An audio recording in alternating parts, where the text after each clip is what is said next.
बारिश के पकौड़े, सिलबट्टे की चटनी। जहाँ रसोड़े के अंदर बहू निशा नाश्ते की तैयारी में लगी थी। फटाफट से पनीर के छोटे छोटे पीस काट लेती हूँ, फिर कढ़ाई पनीर और साथ में बटर लगाकर लच्छा पराठा बना लूंगी। तभी अंजलि, पूजा दोनों हाथ में 5-5 किलो वाली पन्नी लेकर किचन के अंदर आती हैं। निशा भाभी ये लीजिए, पिताजी सब्जी मंडी से धनिया, पुदीना, अदरक, लहसुन, आंवला, हरी मिर्च, कच्चा आम खरीद कर लेकर आए हैं। ये सब लोग पराठों पर सिलबट्टे की चटनी खाएंगे तो पीस लेना। सिलबट्टे पर चटनी पीसने के नाम से निशा का पारा चढ़ जाता है। पर पूजा, मैंने तो अब कढ़ाई पनीर बनाना चालू भी कर दिया है, पनीर के पीसेस भी काट लिए हैं। कोई नहीं, शाम को डिनर में दाल चावल तो बनना ही है, चटनी तब बना दूंगी। पर निशा भाभी आपको तो मालूम है, बिना सिलबट्टे की चटनी खाए हमें नाश्ता नहीं पचता, तो धनिया मिर्च लहसुन की चटनी पीस लेना। अंजलि, पूजा, अभी मुझे 2.5-3 किलो आटे के पराठे भी बनाने हैं, तो तुम दोनों बस लहसुन छील दो और धनिया छाट कर रख दो, मैं चटनी पीस लूंगी। भाभी मैंने तो कल ही इतने एक्सपेंसिव मैनिक्योर और नेल आर्ट करवाई है, लहसुन छीलने के चक्कर में मेरे नाखून टूट जाएंगे।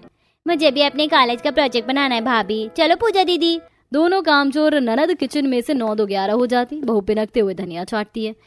दोनों महारानी खाली ठूस ठूस कर खाने में माहिर है, एक काम करने में एलर्जी होती है। सोचा था आज अपने मनपसंद की कढ़ाई पनीर और लच्छा पराठा जमकर खाऊंगी, लेकिन ये सिलबट्टा तो मेरी सौतन बन गया है। लाल पीली होकर निशा सिलबट्टे पर चटनी पीसती है। वेल प्यारे दर्शकों, अब तो आपको सारा माजरा समझ गए होंगे। यह है प्रसाद खानदान की बहू निशा, जहां सभी सदस्यों को नाश्ता, लंच, डिनर में सिलबट्टे की चटनी खाने के वो आदी होते हैं। तभी अमरावती आवाज लगाती है, पोता बहू, ओ पोता बहू, अभी तक तूने सिलबट्टे की चटनी नहीं पीसी? भूख से पेट में चूहे कबड्डी खेल रहे हैं। जी जी दादी जी, बस लाई। भगवान जी, इस पूरी की पूरी भुक्कड़ फैमिली में इस दादी सास ने मेरी नाक में सबसे ज्यादा दम कर रखा है। सुबह सुबह हल्की होकर डाइनिंग टेबल पर पसर जाती है और चटनी के साथ बिना 20 से 25 पराठा लपेटे उठती नहीं है। बेचारी अकेली बहू दौड़कर तवे पर पराठा डालती तो कभी सिलबट्टा चलाती, लगभग आधे घंटे बाद। अरे पोता बहू, चटनी पराठा बना रही है या चीरमार बना रही जो इतना टाइम खपा दिया? जी बस 2 मिनट दीजिए दादी जी। 1 2 3 4 5 7 8 9 10 22 20 25 पराठे बन गए हैं, ले जाकर परोस देती हूँ, वरना मछली बाजार बना रखेंगे। बहू 4-5 तरीके की सिलबट्टा चटनी और गर्मा गर्म पराठा परोसती, तभी ससुर बनवारी जीभ चटपटाते हुए कहता है, अरे सिलबट्टे की ताजी ताजी चटनी और गर्मा गर्म पराठा देखकर मुंह में पानी आ गया। खाओ सब लोग खाओ। जी वैसे कुछ भी कहो, चटनी के साथ असली मजा तो पकौड़े डुबोकर खाने में आता है। बरसात लगने वाली है, इस बार बहू से जमकर पकौड़े बनवाएंगे। तुम्हारे मुंह में घी शक्कर कमला। हाँ, मुझे तो जैसे हलवाई बांध रखा है, हर बार बारिश में इन्हें पकौड़े खिलाऊं। भूखे नंगे कंजूस मक्खी चूस कहेंगे। खाने की मेज पर खड़ी बहू मन ही मन में खिटपिट कर रही थी, तभी अमरावती की जीभ कट जाती है। हाँ दैया, जरूर ये बहू मन ही मन मुझको गाली दे रही थी, जीभ कट गई। और लहसुन की कली अच्छे से पिसी नहीं, अभी दांत के नीचे कच्चे से पड़ गया। सारे धनिया मिर्ची की चटनी का मजा किरकिरा कर दिया। मैं देख रही हूँ आजकल तेरा चटनी पीसने में बिल्कुल मन नहीं लग रहा पोता बहू। अमरावती को चटनी में नुस्ख निकालते देखकर निशा भड़कते हुए राशन पानी लेकर चढ़ जाती है। दादी जी, मेरा हाथ है, मिक्सर मशीन नहीं जो बिल्कुल बारीक चटनी पिस जाए। खिलवाड़ बात है क्या 3 4 5 तरह की चटनी पीसना, कितनी रोटी पराठे बनाना। अब आप लोग घर में काम वाली लगवाइए या फिर देवर जी की शादी करवाकर देवरानी ले आइए, वरना कल से रसोई में हड़ताल जारी कर दूंगी। सुनकर सास कमला को मिर्ची लग जाती है तो बेटे को भड़काते हुए, देख ले अखिल, तेरी लुगाई को हमारे छोटे से परिवार में सिलबट्टे की चटनी पीस कर खिलाना भी भारी पड़ रहा है। हाँ तो ये शहर की बहू तो अपने मनपसंद से चुनकर लाई है कमला। जैसी शहरी बहुओं के लिए बावर्ची खाना संभालना पापड़ बेलने जितना मुश्किल लगता है, इसलिए मैंने तय कर लिया अपने छोटे पोते की शादी तो मैं गांव की कामकाजी फुर्तीली लड़की से करवाऊंगी, जो इस निशा बहू की तरह फुहार बिल्कुल ना हो। थोड़े ही दिनों में अमरावती गांव की पिंकी से वैभव का छेका कर देती है और 2 महीने बाद मानसून की मौसम में शादी करवा कर ले आती है। जय राम जी की आप सबको, हम है पिंकी फ्रॉम छपरा जिला, हाउ डू यू डू। अरे वाह मेरी गांव वाली बहू, आपकी इंग्लिश तो कुछ ज्यादा हिलेरियस है। क्या है आप शहर के मॉडर्न लोग को पटर पटर अंग्रेजी बोलना आता है, हमको भी एकदम फैंटास्टिक अंग्रेजी झाड़ना आता है। गुड जॉब पिंकी भाभी, कीप इट अप। वैसे भाभी आप खाना तो बना लेती हो? अरे हमको तो A to Z चीज बनाना आता है। नंबर 2, नंद जी दाल भात पापड़ पकौड़े लिट्टी चोखा। हाँ। पकौड़े की बात सुनते ही सबके मन में लड्डू फूटने लगते हैं। तभी कमला पूछती है, वैसे पिंकी बहू तुम्हें कितने किस्म के पकौड़े बनाने आते हैं? आप जितने वैरायटी बनवाना चाहेंगे हम बना देंगे। आलू गोभी, बैंगन, प्याज, टमाटर, अंडा, पनीर, मिर्ची, चना दाल सब के, और उसके साथ कच्चे कच्चे कदम और कच्चे आम की सिलबट्टे वाली चटनी खाकर तो मजा आ जाता है। गांव वाली बहू के बताने का अंदाज सुनकर पकौड़े चटनी खाने के चासुड़ू ससुराल वालों के मुंह में पानी आने लगता है। फिर तो इस बार बरसात के मौसम में हमारे घर में खूब बढ़िया रंग जमने वाला है। ये ससुराल वाले तो हमको कन्फ्यूजिया दिए। हमको तो दाल में कुछ काला लग रहा। पकौड़े की वैरायटी तो ऐसे पूछे थे जैसे होटल खुलवाएंगे। अगले दिन पिंकी नहा धोकर किचन में आती है। पूरा स्लैब चटनी की सामग्री से भरा हुआ देख हक्की बक्की होती है। इस बावर्ची खाने में इतना पानी भर कर धनिया, पुदीना, लहसुन, अमरक का जाम, गोबर के जैसे छितरा रखा है, जैसे सब्जी मंडी गुली पड़ी हो। तभी पीछे से जेठानी निशा आती है। गुड मॉर्निंग मेरी गाँव वाली देवरानी, क्या बना रही हो आज अपनी पहली रसोई में? जेठानी जी, हम आज रसोई में देसी तड़का मार के दाल चावल पापड़ तिलोड़ी और साथ में चटनी पीस लेते हैं। एकदम सिंपल फर्स्ट क्लास खाना। ठीक है, तुम फटाफट से दाल चावल धुलकर पतीले में चढ़ा दो, तब तक मैं धनिया पुदीना का पत्ता तोड़ देती हूँ। दोनों देवरानी जेठानी मिलजुल कर खाना बनाकर परोसती है, जिसे पूरा ससुराल चाव से खाता है। चाचा, आपने बहुत ही टेस्टी और तीखी मिर्च की चटनी बनाई है। दाल चावल के साथ खाकर मजा आ गया। चाची, मुझे आम वाली चटनी दे दो और खानी है। बेटा, अभी तो तुमको 2 चम्मच भर कर चटनी डाली थी, इतनी जल्दी सारा खा गई। थोड़ी थोड़ी खाओ वरना सवेरे गूसल खाने में जवाब देना पड़ेगा। गाँव वाली, अरे चटनी खाने से तो पेट साफ होता है, खाना भी आसानी से पच जाता है। दे दे मेरे पोते को। सबके खाने के बाद लास्ट में दोनों बहू बर्तन मांजती हैं। जेठानी जी, हमारे ससुराल वाले तो बिल्कुल तरकारी की तरह चटनी खाते हैं। इतनी तीखी मिर्ची चटनी ज्यादा खाना हानिकारक है। तुमने तो अभी केवल चटनी खाते हुए देखा है, उससे भी ज्यादा बरसात के मौसम में ये पकौड़े भर भर के खाते हैं। इसी तरह पिंकी को शादी करके आए 1 सप्ताह लग जाता है। बरसातें भी लग जाती हैं। तभी बारिश में गीले घर के मर्दाने तेल का टीन, बेसन की बोरी और मिर्च मसाले और एक कट्टा चटनी बनाने की सामग्री लाकर रसोई में भर देते हैं। हाय हाय, बारिश के चक्कर में मंडी में कितना कीचड़ भर गया था। बहू, इस बोरी के अंदर से सारी हरी सब्जी निकाल कर हवा लगा दे। सब में बारिश का पानी लगा हुआ है, वरना खराब हो जाएंगी। जी पापा जी। सामान रख कर तीनों रसोई में से चले जाते हैं। जेठानी जी, जिस चीज की रसोई में खपत ज्यादा थी, आटा चावल दाल चुल्लू भर लेकर आए, और ये 1 बोरी बेसन और 4 टीन कड़वा तेल किस लिए लाए हैं? कमर कस लो देवरानी जी, क्योंकि अब जब भी बारिश होगी तो इन्हें 10 तरह के पकौड़े, 10 तरह की चटनी बनाकर खिलाना है। गई भैंसिया पानी में, एकदम ही पेटू लोग हैं। एक बार में 10 तरह के पकौड़े कौन बनवाता है? हम बनवाते हैं बहू, बारिश के मौसम में किस्म किस्म के आलू गोभी प्याज टमाटर बैंगन पनीर अंडा का पकौड़ा नहीं खाया तो क्या खाया। चलो, इस जार में खड़े धनिया मिर्च मसाले हैं, बाकी पकौड़े कच्ची घानी कड़वा तेल में ही बनाना और चटनी बिल्कुल बारीक पीसना, मसाले की तरह दरदरी मत छोड़ देना। ठीक बता दीजिए। फरमाइश झाड़कर अमरावती किचन से चली जाती। तभी सास और दोनों ननद बड़ी सी हलवाई कढ़ाई पकड़कर लाती हैं। हाय हाय, ये कढ़ाई कितने वजन वाली है। भंडार घर से किचन तक लाने में कचूमर निकल गया।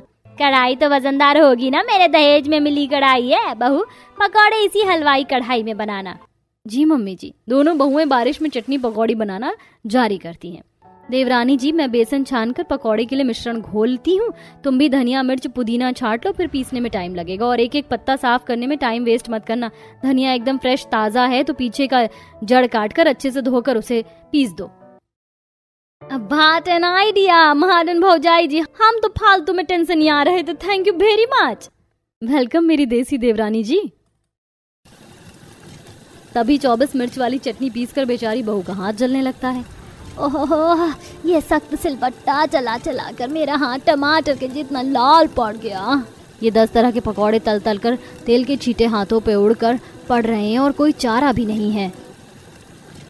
भाभी, अभी तक आप दोनों ने पकौड़े नहीं बनाए। कितनी अच्छी बारिश हो रही है, बारिश छूट जाएगी तब लाओगी क्या? खाली बैठे बैठे मुंह फाड़ कर ऑर्डर फरमाना आता है। देवरानी जी, ये 2 प्लेट पकौड़ी बन गए, तुम जाकर परोसो। कढ़ाई का तेल बिल्कुल खौल रहा है, मैं पकौड़े डालकर जाऊंगी तो जल जाएंगे। जहाँ एक बहू बनाने में बिजी थी वहीं दूसरी खिलाती थी, तभी खाओ पड़ोसन मंगल टपक जाती है। बारिश में गर्मा गर्म पकौड़े खाए जा रहे हैं, तभी सोचो मोहल्ले में इतनी खुशबू कहाँ से आ रही है। आओ आओ मंगला बहन, सही टाइम पर आई हो, अच्छी खासी बारिश हो रही है, गर्मा गर्म पकौड़ी चटनी खा लो। वैसे तुम इतना पूछ रही हो तो खा लेती हूँ। हाँ हाँ, हमारे ससुराल में तो चटनी पकौड़े का भंडारा बट रहा है, आओ और फ्री फंड में खाओ। मंगला चटनी में डुबोकर जल्दी जल्दी पकौड़े खाने लगती है। इसकी अम्मा की भैंसिया ये पड़ोसन काकी तो सीधा शॉर्टकट मार रही हैं, पकौड़े चबा भी रही हैं या निगल ले रही हैं। बहू थोड़े और पकौड़े ले आओ, साथ में बढ़िया अदरक इलायची वाली मलाई मार के चाय मिल जाए तो डबल मजा आ जाएगा। अरे ये भी कोई कहने की बात है, जाओ बहू सबके लिए चाय चढ़ा दो। पैर पटकते हुए देवरानी रसोई में आती है। जेठानी जी, सब लोग चटनी पकौड़े के साथ चाय भी मांग रहे हैं। पर पिंकी चाय कहाँ से बनेगी, फ्रिज में दूध खत्म है, मंगवाना पड़ेगा। ऐसा करो अपने जेठ जी या देवर जी को फोन कर दो, ले आएंगे। पिंकी वैभव को फोन मिलाकर कहती है, हेलो, हाँ वैभव जी, घर आते हुए 1 लीटर दूध लेते आना। पिंकी, मैं यहाँ बारिश में ट्रैफिक जाम में फंसा हुआ हूँ, आने में काफी ज्यादा लेट हो जाएगा, तुम ले आओ। आग बबूला होकर बारिश में बहू दुकान पर जाती और पूरी गली बारिश के पानी में डूबी पड़ी थी। हे राम, बारिश में तो गंगा जमुना रोड पर उतर आई। भैया जी 1 किलो दूध देना। बहू के दूध के पैकेट मांगने पर बनिया चुटकी लेते हुए कहता है, अरे भाभी जी, अभी तो बारिश का मौसम चल रहा है, आपके घर में दूध की खपत थोड़ी होगी, बल्कि सब लोग पकौड़े चटनी खाते हैं ना। ज्यादा भचर भचर मत करो, चुपचाप से दूध की पैकेट पकड़ा दो, नहीं तो इसी गटर के पानी में धो भी पचाड़ देंगे। हाँ ससुर के नाती। अरे देता हूँ भाभी जी, ये लो। पिंकी का तेज गुस्सैल मिजाज देखकर दुकानदार फौरन दूध दे देता है। बहू बारिश में गीली दूध लेकर घर आई, जिससे पूरे किचन में कीचड़ मच जाता है। देवरानी जी, मैंने अभी भाई पर मारकर पूरा किचन सुखाया तो तुमने गीला कर दिया, मुझे कीचड़ पसंद नहीं। हाँ, हम तो जैसे कीचड़ में नागिन डांस करके आ रहे हैं, इन भूखे नंगे ससुराल वालों के चलते जाना पड़ा। चिड़चिड़ी करके बहू सभी को चाय पिलाती। कुछ देर बाद बरसात थम जाती है। अगले दिन कल तो 10 तरह की चटनी पकौड़े बनाकर खिलाने में रेल बन गई, मगर आज का मौसम तो साफ है, नाश्ते में कुछ हल्का बना लेते हैं। तभी पूजा किचन में टपकती है। गुड मॉर्निंग बड़ी भाभी, गुड मॉर्निंग छोटी भाभी, गुड गोबर मॉर्निंग, मेरा मतलब गुड मॉर्निंग ननद जी। जब देखो खजूर की तरह टपक पड़ती है गुनाह। भाभी, दादी माँ ने कहा नाश्ते में बेसन का चीला और आंवले मिर्ची लहसुन की चटनी बनाने को, सबका पेट भारी हो इसीलिए। अरे जब कल के पकौड़े पचा नहीं तो आज चीला खाना जरूरी है क्या? कैसे खाओ लोग हैं। अरे खाता पीता परिवार है तो क्या खाएगा नहीं क्या? आप दोनों चीला बना दो, हमें सब हजम है। ये ननद तो एकदम जलेबी जितनी टेढ़ी है। लगभग 1 घंटे बाद दोनों बहू चीला चटनी बनाकर परोसती हैं। मॉनसून के चरम जोर पकड़ने पर हर तीसरे चौथे दिन बरसात होती है, जिसके चलते ससुराल वाले 10 तरह के पकौड़े और सिलबट्टे की चटनी खाने की फरमाइश करते हैं। बहू देखो, आसमान में बादल बन रहा है, फटाफट से जाकर पकौड़े बनाने की तैयारी चालू कर लो। पर दादी जी, लास्ट टाइम बारिश में आपने कितने पकौड़े खा डाले थे कि चूरन खाकर पचाना पड़ रहा था। आज मैं आलू ब्रेड बना लेती हूँ। बहू बनेंगे तो पकौड़े ही, इस घर में मेरा ऑर्डर चलता है। दोनों ददिया सास का ऑर्डर मानकर किचन में आती हैं और जैसे ही बेसन का डब्बा देखती हैं तो खाली पड़ा था।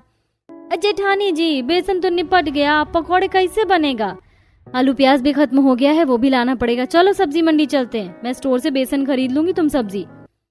अरे सब चीज का ठेका हम दोनों बहू ने ही ले रखा है क्या? ये बाकी के मर्दाने घर में रहकर ओल पर मिट्टी चढ़ाएंगे क्या? देवरानी जी, सबके सब बस खाने के लिए बने। अब चलो। दोनों बहू बरसात के बने मौसम में सब्जी मंडी जाने के लिए निकल पड़ती हैं। आसमान में काली काली घटाएं गिरी हुई थी। तेज आंधी तूफान चल रहा था। हाय हाय, कितनी तेज आंधी चल रही, कहीं हम किसी पोल में जाकर न चिपक जाएं, बचा लेना हमको। तभी आधे रास्ते में ही तगड़ी बारिश चालू हो जाती। दोनों सब्जी मंडी में पहुंचती हैं, जहां कीचड़ मचा पड़ा था। आलू ले ले, गोभी मटर टमाटर लौकी बैंगन ले लो, उठाओ रास्ते का माल सस्ते में ले लो, सब्जी ले लो। सब्जी मंडी में तो बारिश के चलते कितना ज्यादा कीचड़ मचा है, मुझे तो घिन चढ़ रही है। हमको तो ऐसी फीलिंग आ रही जैसे मछली बाजार में आ गए। फटाफट से यहीं से सब्जी खरीद लेते, वरना बारिश में ज्यादा देर भीगेंगे तो कुल्फी जम जाएगी। बेचारी दोनों बारिश में भीगते हुए सब्जी बेसन चटनी का सामान खरीद कर थर थर कांपते हुए घर आती हैं, जहां आती जाती बाइक वाले रफ्तार में उनके ऊपर गंदा पानी उछाल रहे थे। बहू, मंडी से सब्जी लेकर आने में तुम इतना लेट लगा दिया, अब पकौड़े कब बनाओगी? पापा जी, घर में सब्जी लाना हमारा काम नहीं, अगर आप लोग चले जाते तो हमें जाना नहीं पड़ता। लाओ भी, बनाओ भी और परोस कर खिलाओ भी, जैसे हम तो वेटर लग रहे हैं। गुस्से में निशा ताना कसकर किचन में चली जाती है, लेकिन किसी को भी जूं तक नहीं रेंगता। तभी गुस्से में किलस कर पिंकी आधी किलो तीखी मोटी मिर्च काट कर पकौड़ी में डाल देती है। देवरानी जी, तुमने क्या किया? इतनी तीखी मिर्च बेसन में मिला दिया। जेठानी जी, भुक्कड़ ससुराल वालों को पकौड़े चटनी खाने का ज्यादा ही चस्का लगा है ना। एक दिन कितनी तीखी मिर्ची के पकौड़े खाएंगे और जब कान जुबान से धुआं निकलेगा तो अपने आप छोड़ देंगे। वैसे तुम्हारी तरकीब तो बहुत धांसू है, बस काम आ जाए। तीखी मिर्च से भरे 10 तरह की पकौड़ी और 10 तरह की चटनी बनाकर बहू दोनों को सर्व करती है, जिससे ससुराल वाले का पाकअप खाने लगते हैं। वाह मम्मी, चाचा आज के पकौड़े तो बहुत ही मस्त बने हैं, एकदम तीखे तीखे। सच में बहू, बारिश के मौसम में तीखे पकौड़े खाने में ज्यादा दमदार लगते हैं। उतने तीखे पकौड़े भी सबको गपागप खाता देखकर बहू दांत पीस लेती है। हे भगवान जी, इंसान है या भस्मासुर? ने मिर्च नहीं लग रही, ये प्लान भी चौपट हो गया। बारिश में हर तीसरे चौथे दिन ससुराल वालों की पकौड़ी चटनी खाने की लत से दोनों बहू की हालत काफी ज्यादा खराब होने लगती है। चटनी पीस पीस करके पिंकी के हाथों में फंगस लग जाती है। वो आय हाय जेठानी जी, मेरे हाथों में बहुत मिर्ची लग रही है। पिंकी, तुम्हें तो मसाला पीसने से फंगस इन्फेक्शन हो गया। ऐसा काम करो, तुम पकौड़ी बना लो, मैं पीसती हूँ। भर भर कर पकौड़ी खाने को चाहिए, लेकिन एक मसाला पीसने का मिक्सर नहीं मंगवा सकते। कंजूस मक्खी चूस, इनको तो मजा चखाना पड़ेगा। गुस्से में आकर पिंकी आटे के पकौड़े बनाती है। जेठानी पकौड़ी में चीनी पीस देती है। बहुत बेसन के पकौड़े खा लिया आज दिन, ससुराल वालों को आटे की पकौड़ी खाने दो। तब दोनों पकौड़े चटनी लाकर परोसती हैं। Subscribe my YouTube channel.